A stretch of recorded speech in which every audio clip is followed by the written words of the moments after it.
experience. And what is the symbiotic nature of the two? Best represented in, of course, the famous Taoist symbol of the yin-yang symbol. Are you familiar with the yin-yang symbol? The circle, right, with the squiggly line down the middle. On one side black, on one side white, with, of course, opposite color smaller circles within those. Because think about it, once you lose innocence, there is no going back. There's no returning to Eden. Eden is done. It's not like you can go back to Eden. It's over. Once you've gained knowledge, you can't pretend like you don't have that knowledge. Correct? Think of it as jumping off of a high dive that you've never done before. You're totally freaked out. You stand up there swinging your little arms. Not going to do it. Climb back down. Then you climb back up. Swinging your arms. Some pal of yours starts making fun. You're a complete wimp. You're totally freaked out.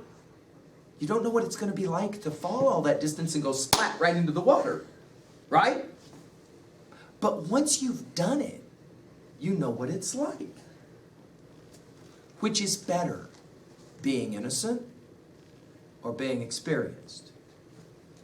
Question, can you be both in your life? Or is it an either-or proposition? Can you be both? Can you live with a certain spirit of innocence even though you have experience?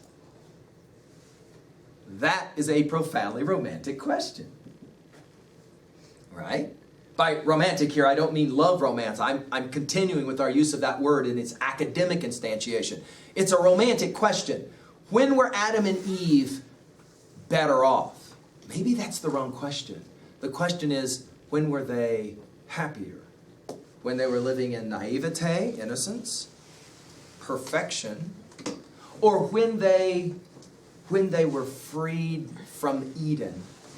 Out into the world they go for their grand adventure called the human race, as Milton understands his cosmology.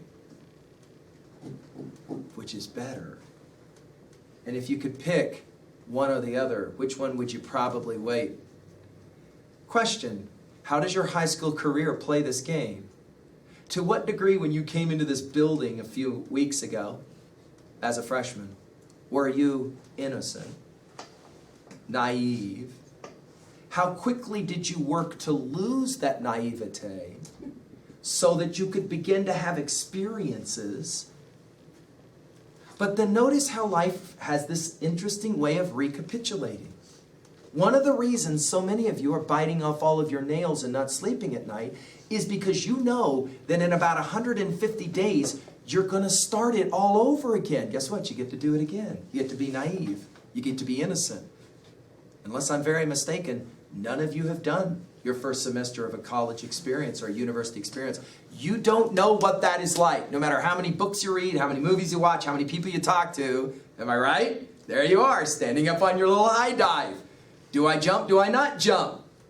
Knowing full well, ultimately, you got to jump. You're going to have to do this thing. What's it going to be like? Is it better to be in this state, or is it better to be knowledgeable? Which is better?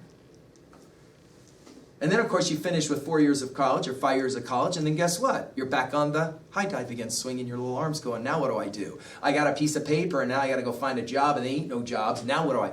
See how that works?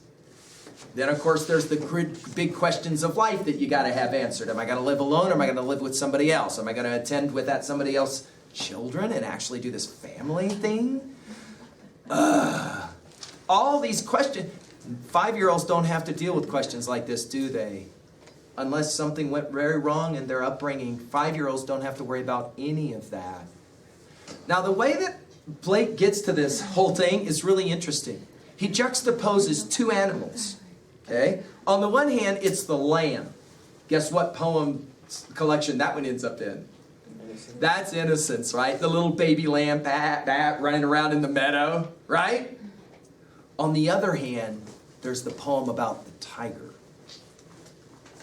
Now that's a different animal. Can we agree? That's a totally different animal than a lamb. In what ways does Blake use these two animals to kind of differentiate, distinguish between innocence and experience? That will be the question we try to identify as we come back on Monday. Thank you. So what